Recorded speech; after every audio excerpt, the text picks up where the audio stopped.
Salam tout le monde, salam, c'est Yacine, j'espère que vous allez bien. Alors, je fais cette vidéo pour répondre à un mec là, qui fait des vidéos, qui s'appelle Arifidine. Bon, le mec, il a absolument rien capté au djinn apparemment, hein. Il a fait une vidéo pour se moquer du Milad d'Ibrahim. Parce que j'ai dit Milad d'Ibrahim.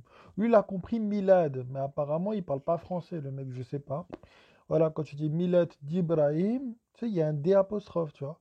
Milad d'Ibrahim, et non pas Milad, je sais pas, hein. Mais bon, bref. Alors, il y a un truc qu'il faut dire, c'est que quand on parle dans le Coran du Milad d'Ibrahim, d'accord, c'est la manière de réfléchir, la manière de raisonner d'Ibrahim, d'accord? C'est ça qu'il faut suivre. Et c'est ce qui a donné le bait, d'accord? Le bait d'Ibrahim, d'accord? On va voir le bait dans une prochaine vidéo, pas celle d'après, mais juste après la prochaine vidéo, parce que la prochaine vidéo sera sur le fait d'être aslam, qui n'a rien à voir avec le fait d'être soumis. Vous verrez, je vous montrerai les versets, etc., comme d'habitude. Donc alors, Bismillahirrahmanirrahim, A'udhu billahi minash shaitanir rajim. Alors, dans le Coran, on nous dit bien de suivre le millet d'Ibrahim. D'accord? À aucun moment on nous dit de suivre la sunna de Mohammed. La sunna de Mohammed, ça n'existe pas. D'accord? Aucun verset dans le Coran, je dis bien aucun verset, la phrase suivez la sunna de Mohammed, elle est inscrite nulle part. Absolument nulle part. Les choses sont claires. Voilà. Il n'y a pas de sunna de Mohammed. Point. C'est tout. Il n'y a pas. Ça n'existe pas. Au bout d'un moment, voilà, les gens qui se prétendent sunnites, d'accord, les gens qui se prétendent sunnites, donnez-moi le verset où il est dit qu'il faut suivre la sunna, et je veux le mot sunna de Mohammed. D'accord? Parce que s'il fallait suivre quelque chose de la sorte, Allah nous l'aurait dit clairement dans le Coran. D'accord? Il nous dit de suivre le millet d'Ibrahim. Il aurait très bien été capable, Dieu, de nous dire suivez la sunna de Mohammed, qui viendra 200 ans après sa mort. Il nous l'aurait dit. Il nous l'aurait dit. Or, ce n'est pas le cas. Alors, le premier verset dont je vais parler dans cette vidéo est donc la sourate 2, le verset 130. Qui souhaite se détourner, donc ils ont mis de la doctrine, millet, d'Ibrahim, sinon celui qui fait preuve de stupidité. Nous l'avons choisi dans l'ici-bas et dans l'au-delà. Il sera parmi les vertueux. Donc on dit que celui qui souhaite, qui en a l'envie, qui veut se détourner du millet d'Ibrahim, c'est quelqu'un de stupide. Il est bête. Ouais, parce que c'est une stupidité. Parce que si vous voulez, moi je vois la chose comme ça. Le millet d'Ibrahim, sa manière de penser, de raisonner, sa doctrine est le résultat d'un raisonnement. D'accord? C'est ça le bait. Le bait n'a rien à voir avec un quelconque bâtiment. Les choses sont claires. Le bait d'Ibrahim, d'accord, sur lequel il faut faire tahara, vous savez, on nous dit voilà qu'il faut visiter le bait, c'est-à-dire voilà, tout le temps se rafraîchir la mémoire en ce qui concerne notre manière de raisonner, etc. Voilà, faire tahara dessus, c'est enlever les mensonges en ce qui concerne le djinn, peaufiner notre pensée pour arriver au résultat, au millet d'Ibrahim, être voué à Dieu seul. C'est ça en fait. On continue. Sourate 2, verset 135. Ils ont dit soyez Houdan ou Nasara pour être guidés. Tahdahdu. Dit non. Plutôt la doctrine d'Abraham. Millata Ibrahima. Et là, ils ont mis le monothéiste. hanifan. Il n'était pas du nombre des associateurs. Autre verset, le 3,95 dit Dieu a proclamé la vérité. Sadaka lahu. Suivez donc la doctrine d'Abraham. Fatabi'u millata Ibrahima hanifan. Il n'était pas du nombre des associateurs. Mushrikina. Bien. Donc, pour ne pas être du nombre des associateurs, il faut suivre le millet, le résultat du raisonnement d'Abraham. D'accord? Il faut suivre le résultat, voilà, qu'a donné le raisonnement d'Abraham. Et donc il faut être comme lui, il faut être hanif. Être hanif, c'est le contraire d'être mushrik.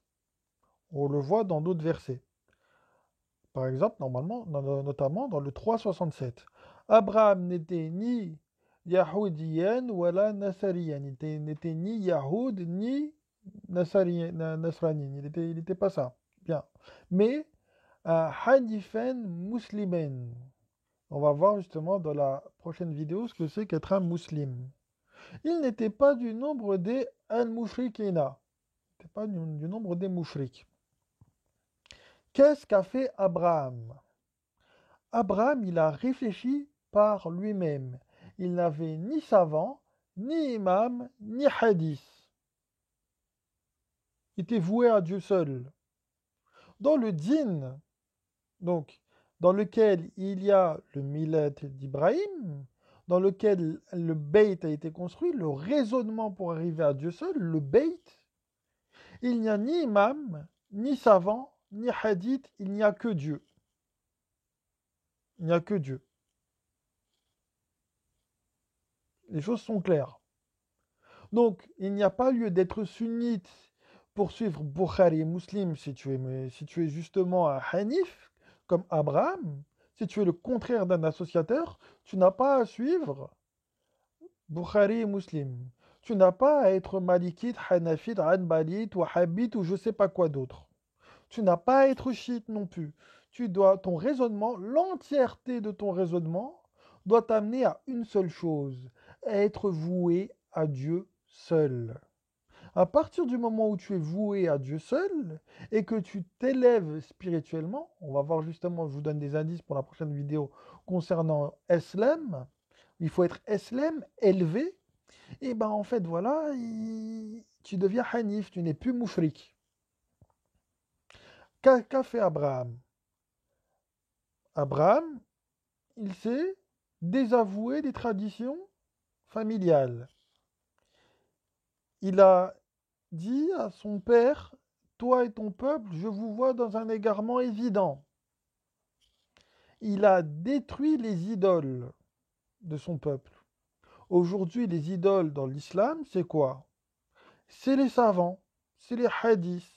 Bukhari, Muslim, Abu Huraira, et les savants, là, je ne sais pas moi, quels savants vous citez. Il y en a tellement, c'est par exemple l'imam Malik. Par exemple. Par exemple.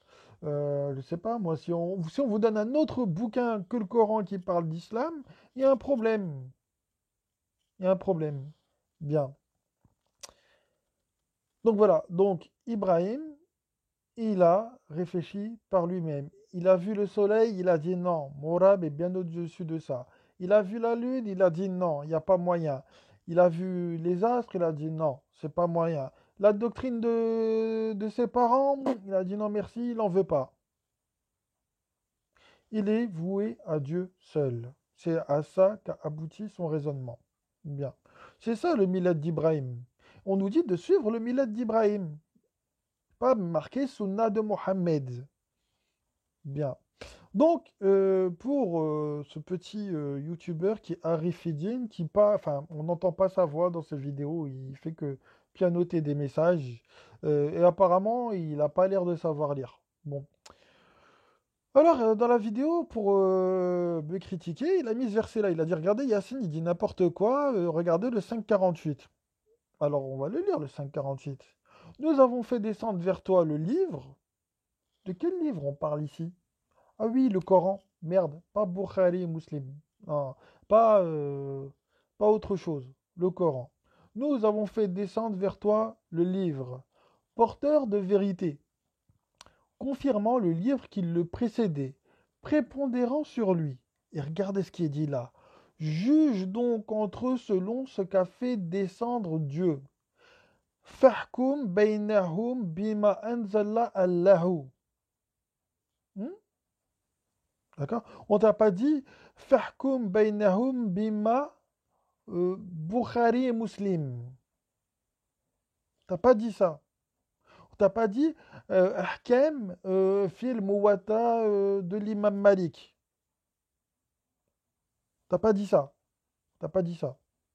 On te dit Fahkum baynahum bima anzala Allahu.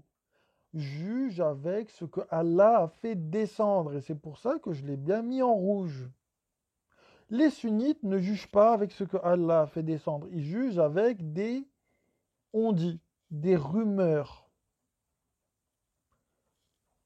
C'est n'importe quoi. C'est n'importe quoi. Soit on croit au Coran et on croit à ce qui est écrit dedans et on fait ce qui est écrit dans le Coran, ou sinon c'est pas la peine. Sinon c'est pas la peine. Si Allah te dit, parce qu'il y a un autre verset qui te dit Ahkem bil kitab, juge par le livre. Si tu juges avec autre chose, ça sert à rien. Ça sert à rien. Petite parenthèse, parce que je vous vois arriver. Vous me dites, ouais, mais Yacine, tu fais du droit, et dans le droit, on juge avec un autre livre que celui de Dieu. Très bien. Pardon. Hmm. Le verset dit bien la chose suivante. Malheur donc à ceux qui écrivent avec leurs mains le livre, puis le présentent comme faisant, enfin, venant de Dieu, et en tirent un vil prix, ou en tirent un vil profit. Ça dépend des traductions. Euh, Déjà, de un avocat, ça ne juge pas. Un avocat, ça défend, il ne juge pas. Et deux, on n'a jamais dit que le code civil ou le code pénal ou le code du travail ou je ne sais pas quel code venait de Dieu. Contrairement aux hadiths, hein, par exemple, on va prendre les hadiths Qudsi. Hein, les hadiths Qudsi. Ou alors les savants sunnites utilisent un hadith où le prophète dit Allah il m'a donné le Coran et son semblable, la Sunna. Hmm. Ça, c'est écrit, là, ils écrivent le livre de leurs propres mains. C'est pas ce qu'on vous dit quand on fait du droit. Je parle du droit français, du droit profane. Bien. Donc du coup, monsieur Arifidine, pourquoi n'utilises-tu donc pas ce que Allah a fait descendre pour ton dîne? Pourquoi passes-tu ton temps à défendre les savants qui te mentent H24, hein? Et pourquoi tu fais le mouton et pourquoi ne réfléchis-tu pas par toi-même? Hmm. Parce que si tu suis le Milad d'Ibrahim, d'accord, tu te dois de réfléchir par toi-même. Je rappelle le verset suivant. Nous avons fait descendre sur toi le Coran afin que tu l'exposes aux gens pour qu'ils réfléchissent. À quel moment réfléchis-tu sur le Coran? Au lieu d'écouter comme un mouton des imams. Voilà. Sur ce, bah moi je vous passe le salam et je vous dis à plus tard. Salam.